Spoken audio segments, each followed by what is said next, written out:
No, she thought I would be a bad risk, I think. Oh. Probably right. I don't know. But, I would have behaved.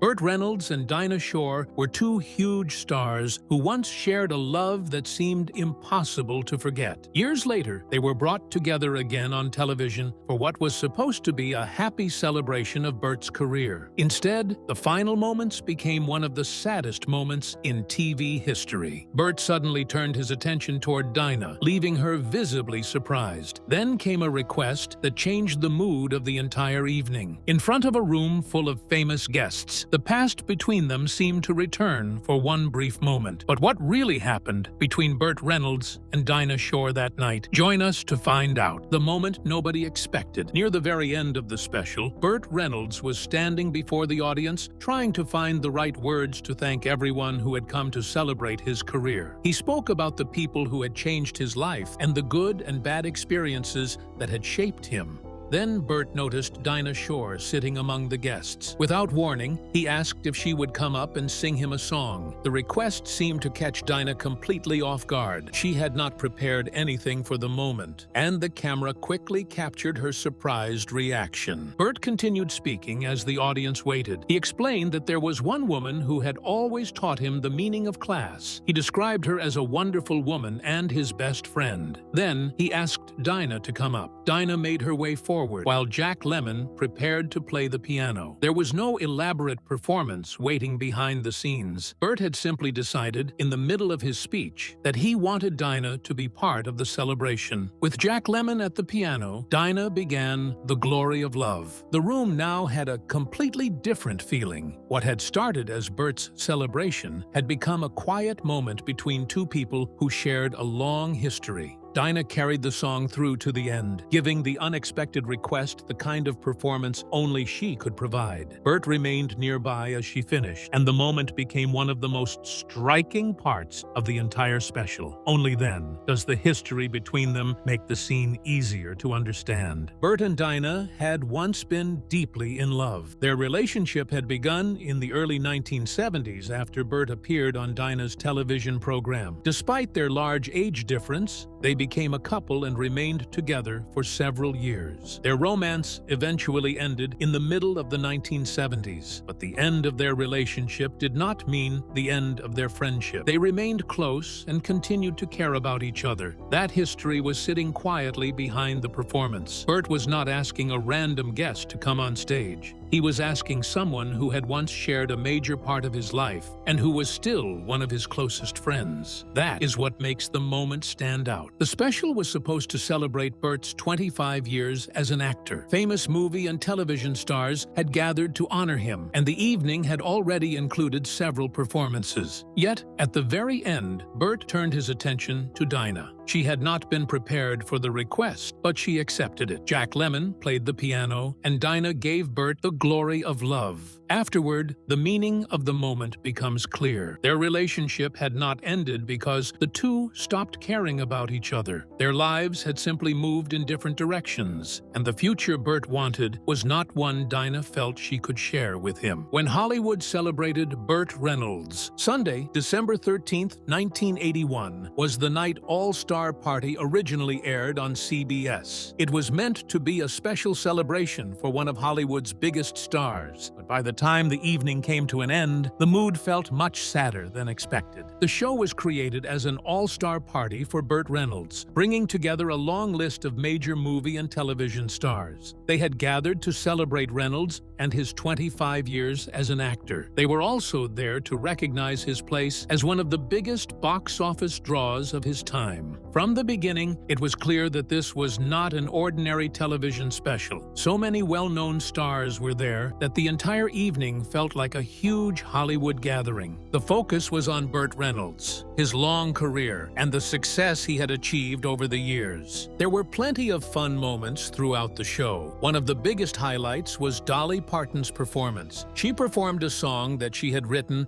especially for the special, giving the celebration a moment that stood out from everything else happening that night. Jimmy Stewart and Jack Lemmon also had memorable parts in the program. Their appearances added even more star power to an evening that was already filled with famous names. But one of the most noticeable moments came at the very beginning. Burt Reynolds stood up to thank everyone who had come to celebrate with him. Instead of looking like someone enjoying a huge Hollywood party, he appeared visibly humbled by the attention. That moment helped give the special a different feeling. The night was supposed to be about celebrating Reynolds and everything he had accomplished during his 25 years as an actor. There were famous guests, entertaining performances, and plenty of memorable moments. And then there was Dinah Shore. Yet, as the show continued, the feeling of the evening changed. What began as a celebration of one of Hollywood's biggest stars eventually took on a much sadder tone. What made it the saddest? We will find out soon. But who were these two people that changed the mood to make it the saddest moment in TV history? Let's find out. Burt Reynolds. Burt Reynolds was born Burton Leon Reynolds Jr. on February 11, 1936. His parents were Burton Milo Reynolds Sr. and Harriet Fernette Reynolds. Although Reynolds often said he was born in Waycross, Georgia, he later said that he was actually born in Lansing, Michigan, where his family was living when his father was drafted into the United States Army. Reynolds spent his early years moving with his family. He, his mother, and his sister joined his father at Fort Leonard Wood, Missouri, where they lived for 2 years. When his father was sent to Europe, the family moved to Lake City, Michigan, where his mother had grown up. In 1946, they moved again, this time to Riviera Beach, Florida. It was in Florida that Reynolds began building friendships and discovering his own abilities. While attending Palm Beach Junior College, he enrolled in an English class taught by Watson B. Duncan III. Duncan encouraged him to try out for a school play called Outward Bound. Reynolds was given a main role, and his performance earned him a Best Actor award at the 1956 PBJC Drama Awards. That award came with a scholarship to the Hyde Park Playhouse in New York. At first, Reynolds saw acting as a way to avoid harder summer jobs. He did not yet think of it as a career. While working at the theater, he met Joanne Woodward, who helped him find an agent. Reynolds soon began getting more opportunities. He appeared in Tea and Sympathy at the neighborhood Playhouse in New York City. After making his Broadway debut in Look, We've Come Through, he received favorable reviews. He then went on tour with the cast, even driving the bus while also performing on stage. When the tour ended, Reynolds returned to New York and began taking acting classes. He worked on technique, listening, improvisation, and other parts of the craft. After struggling during one improvisation exercise, he briefly thought about returning to Florida, but acting continued to open doors. In December of 1956, Reynolds appeared in a revival of Mr. Roberts at the New York City Center. After the play closed, director John Forsythe arranged a movie audition for him. Reynolds auditioned for Sayonara, but he was told that he could not be in the movie because he looked too much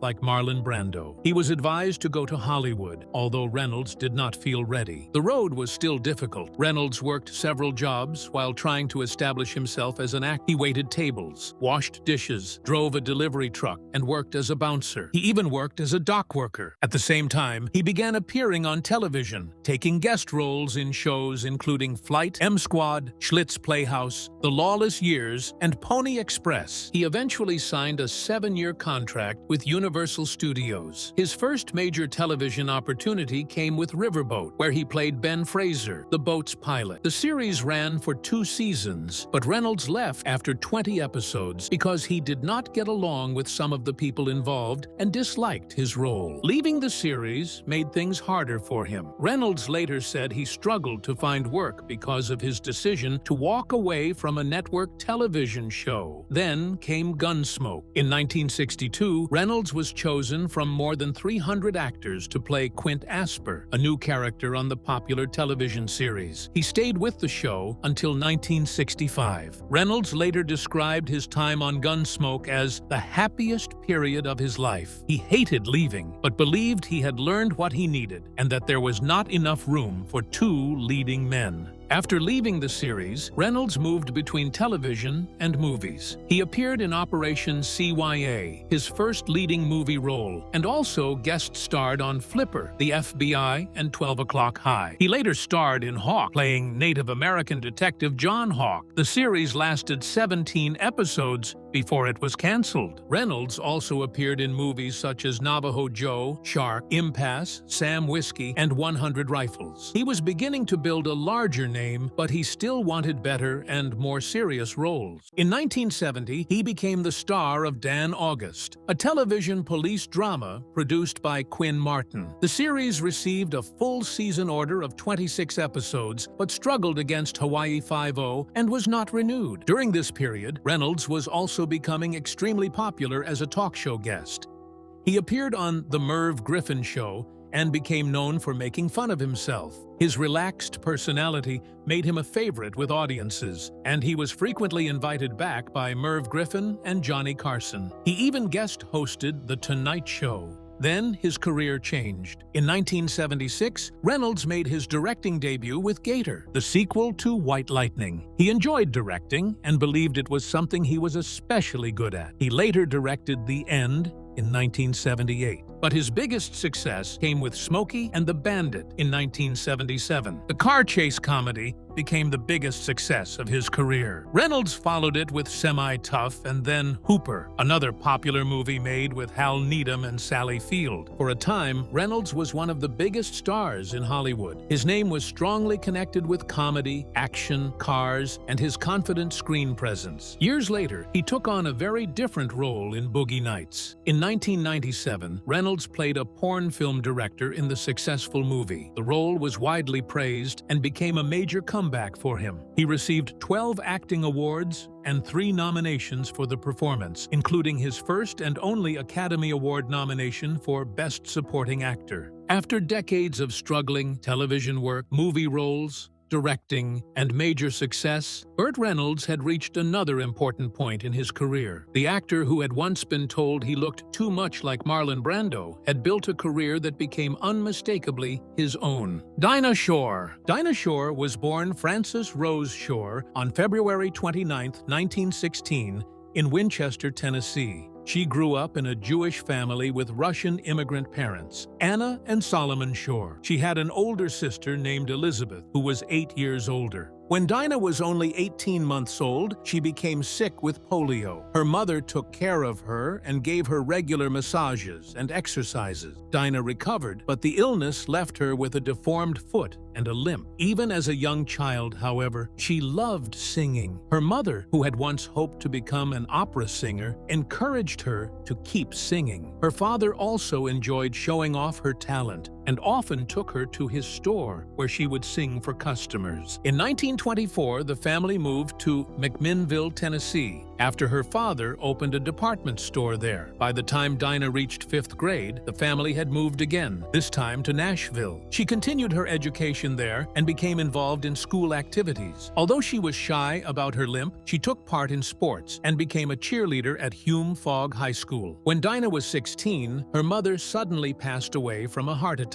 She continued with her education and later attended Vanderbilt University. While there, she became involved in many activities and was a member of the Alpha Epsilon Phi sorority. She graduated in 1938 with a degree in sociology. During her time at Vanderbilt, Dinah visited the Grand Ole Opry and made her first radio appearance on Nashville's WSM radio station. After graduating, she decided to follow her love of singing and moved to New York City to look for work with orchestras and radio stations. During many auditions, she sang the popular song Dinah. A disc jockey named Martin Block could not remember her name and began referring to her as the Dinah Girl. The name stayed with her and eventually became her stage name. Her career began moving quickly. She was hired as a vocalist at WNEW, where she sang with Frank Sinatra. She also performed and recorded with the Xavier Cugat Orchestra before joining Paul Whiteman Presents. The timing was important because the United States was involved in World War II.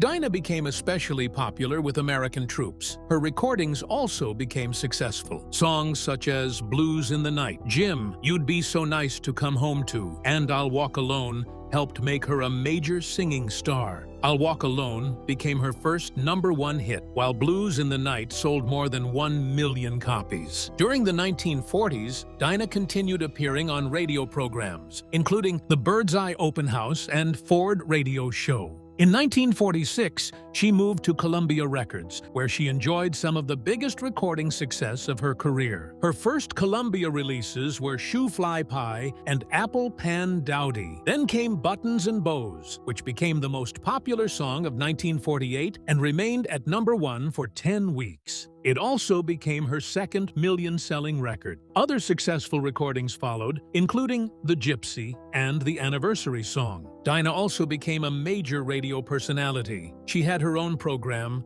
Call for Music, which was broadcast first on CBS and later on NBC. She continued recording and performing throughout the late 1940s. In 1949, she recorded Baby, It's Cold Outside with Buddy Clark, one of her best-known recordings. Her success was not limited to music. Dinah appeared in several films, including Thank Your Lucky Stars, Follow the Boys, and Till the Clouds Roll By. She also had starring roles in Up in Arms and Belle of the Yukon. She provided her musical voice for Disney films, including Make Mine Music and Fun and Fancy Free. Her last starring film role came in Aaron Slick from Pumpkin Crick in 1952. Television soon became another major part of her career. Dinah had appeared on experimental television broadcasts in New York as early as 1937. 12 years later, she made her commercial television debut on The Ed Wynn Show. She also appeared on Bob Hope's first network television show. In 1951, she received her own program, The Dinah Shore Show. 5 years later, she began hosting a monthly series of colorful specials as part of NBC's The Chevy Show. The programs became so popular that they were renamed the Dinah Shore Chevy Show. The show became one of the most popular variety programs of the 1950s and early 1960s. Dinah welcomed major stars and performed alongside famous singers and entertainers. Over 12 seasons, she made 125 hour-long programs and 444 15-minute shows. Her television career continued after The Chevy Show ended. From 1970 to 1974, she hosted Dinah's Place on NBC. She then moved into syndication with Dinah, later called Dinah and Friends, which ran from 1974 through 1980. Dinah's Place was different from a normal talk show. She called it a do show because guests were asked to demonstrate skills instead of simply sitting and talking. Frank Sinatra shared his spaghetti sauce recipe, Spiro Agnew played keyboard, and Ginger Rogers showed Dinah how to make a clay pot. The show also included experts who discussed subjects such as nutrition, exercise, and homemaking. After leaving NBC, Dinah continued working in television. Her syndicated show brought major entertainment stars to her audience and placed her among the leading television personalities of her time. But how were these people linked?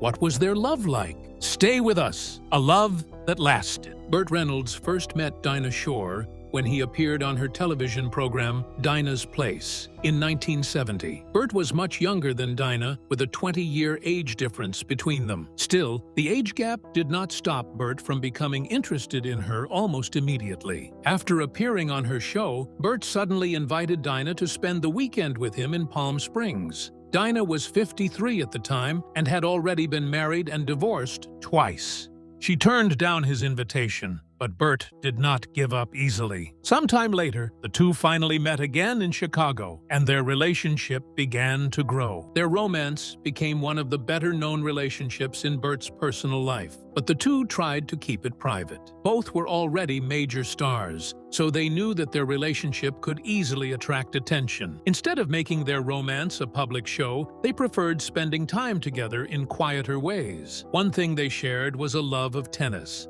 Their mornings could become playful competitions on the tennis court. Dinah was clearly the better player, but she sometimes pretended that she was not as good and allowed Burt to win. Burt knew what she was doing, But he enjoyed the gesture. It was a small and playful part of their relationship, and it showed how much care existed between them. Tennis gave the couple something they could enjoy together, even when Dinah could easily have beaten him. Their relationship also included golf, another activity Dinah enjoyed. Burt joked about being with a jock because Dinah loved both tennis and golf. Away from the cameras, they could spend time together at home, sit near the fireplace, or enjoy days on the golf course. For Burt, the relationship became serious. As the years passed, he made it clear that he wanted to marry Dinah. He wanted their relationship to become something permanent. Dinah, however, did not feel the same way about marriage. She understood that Burt also wanted a family, while she felt that she had already experienced that part of life. She had been married to actor George Montgomery, and they had a daughter, Melissa Ann, known as Missy, and later adopted a son, John David, known as Jody. Dinah also worried about their age difference. She was almost 2 decades older than Burt, and did not want him to eventually feel responsible for her as she became older. She believed that, with time, she might become a burden to him. That was something she never wanted. Their relationship eventually ended in the middle of the 1970s. Burt and Dinah had been together publicly for several years, beginning in 1971, but ending their romance did not end their connection. They remained close friends for the rest of Dinah's life. Their relationship changed, but the care between them remained. They continued to look for chances to spend time together and shared laughter, tears, and support. Before his relationship with Dinah, Burt had been married to English actress Judy Carne from 1963 to 1965. He also lived with actress Miko Mayama from 1968 to 1971. After Dinah, he briefly dated singer Tammy Wynette in the middle of the 1970s. Burt later had a relationship with actress Sally Field from 1976 to 1980, followed by an on-and-off relationship that continued until 1982. They appeared together in 4 films, and years later, Burt said that he considered Sally the love of his life. He was later married to actress Lonnie Anderson from 1988 to 1994. They adopted a son named Quentin. Their marriage eventually ended after Burt became involved with cocktail waitress Pam Seals. Burt and Pam later became involved in lawsuits against each other, which were settled out of court. Dinah had also experienced several relationships during her life. She was married to George Montgomery from 1943 until 1962. After their divorce, she briefly married professional tennis player Maurice F. Smith. Her later romances included comedian Dick Martin, singer Eddie Fisher, and actor Rod Taylor. There were also claims of a long-standing affair between Dinah and Frank Sinatra during the 1950s.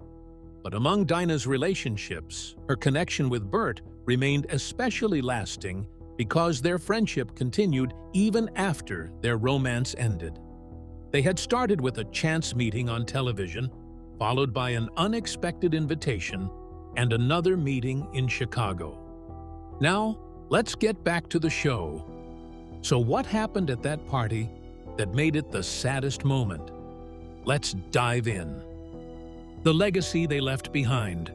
Burt Reynolds and Dinah Shore left behind long careers that reached across movies, television, music, and entertainment.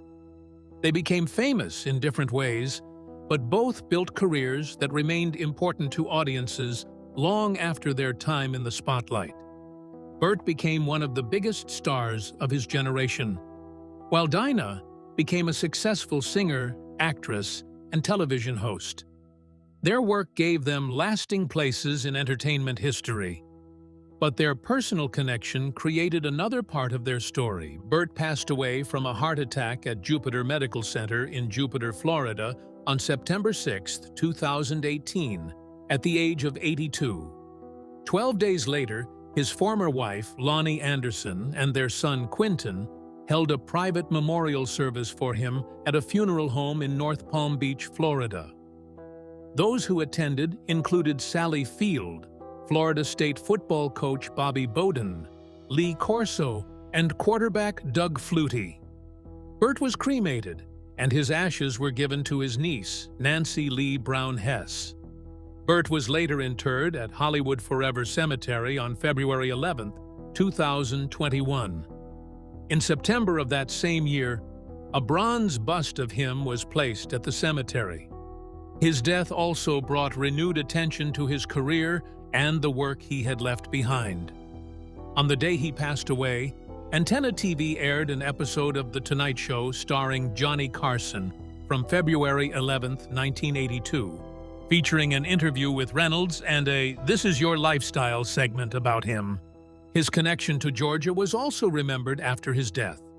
Local television news reports noted that Reynolds had been the first to make major movies in Georgia, and the success of those productions helped the state become one of the leading filming locations in the country.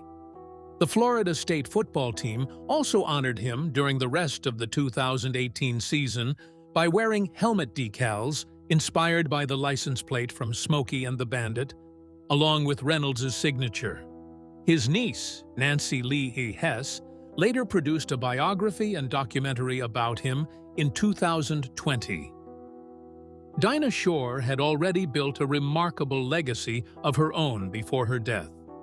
In the spring of 1993, she was diagnosed with ovarian cancer, and she passed away from complications of the disease at her home in Beverly Hills, California, on February 24, 1994. Her body was cremated the same day, with some of her ashes placed at Hillside Memorial Park Cemetery in Culver City and Forest Lawn Cemetery in Cathedral City, while other ashes went to relatives. Her death marked the end of a career that had taken her from singing and radio into movies and television.